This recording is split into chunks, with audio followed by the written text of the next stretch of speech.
AITA for telling my mom I feel like I can't breathe in our home?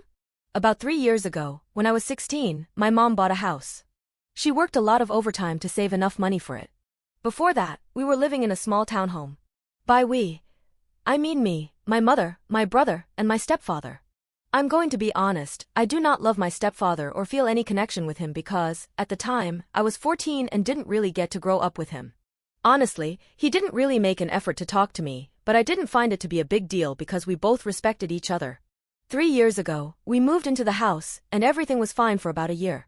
After a year, my stepfather asked my mom if it would be okay for his nephew, we'll call him Ian, M26, to move in with us because he had just moved to the country and didn't have anywhere else to stay.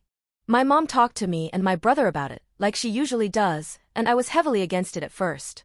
But my mom convinced me that he wouldn't be staying long, so, even though I didn't agree with the decision, I gave in.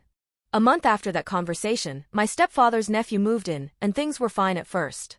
But then my mom came to me and my brother again about someone else living with us. This time, it was a friend of my stepfather's, we'll call him Alan, M24.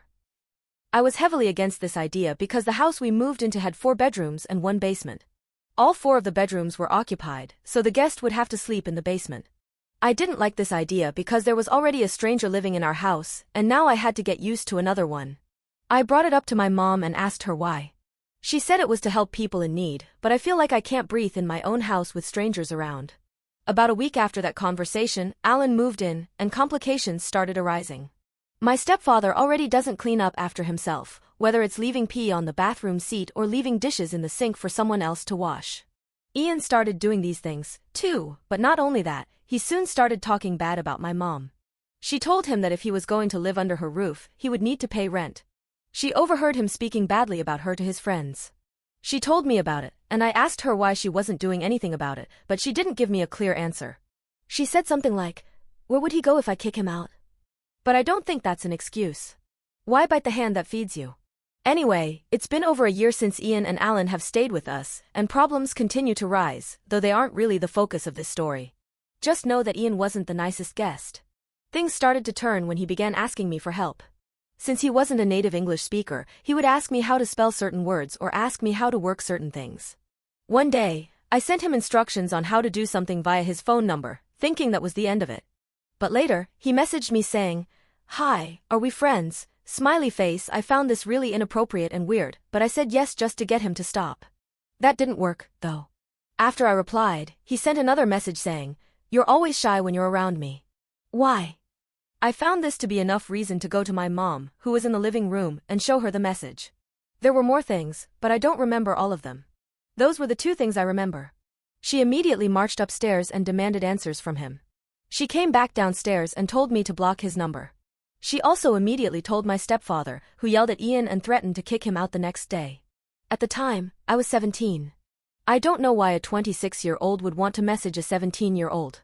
Since then, Ian has been polite to me, but he never texted me again or spoke about that interaction.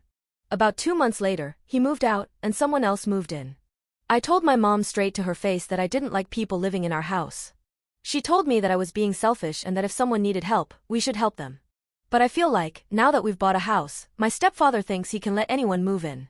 And honestly, I feel like our new guest is worse than Ian.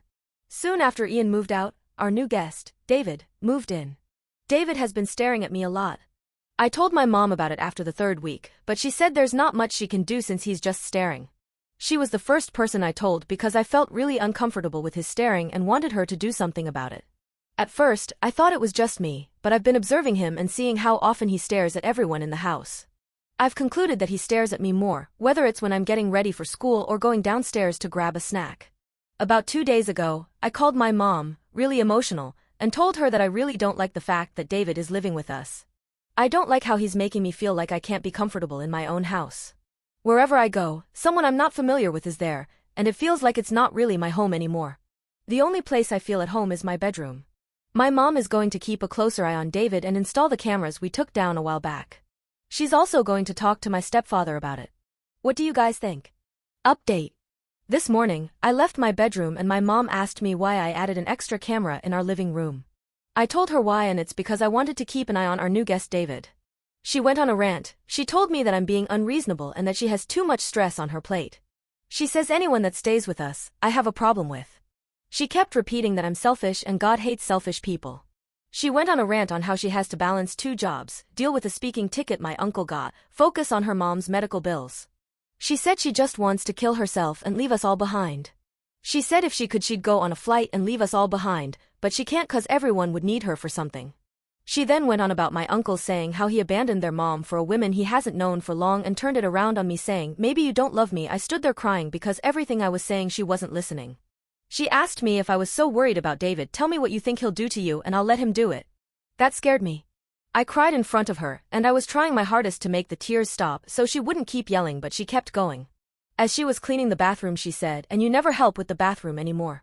Why don't you help clean the bathroom? Why don't you help?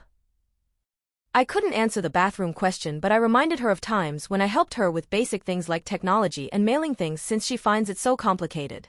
She turned everything around on me and thinks I should feel bad for thinking David could do anything to me. I remind her about Ian and what he did, but she said, well, that's Ian, David didn't do anything. I think my mom needs major therapy because while she's ranting about stress I'm dealing with my own things I never mentioned to anyone. She said to go to her about anything, but when I do, she does this. Guys, please. If you can help in any way or give any type of advice, please do so. I don't feel like I'm wanted in this house. Sorry for the grammatical errors.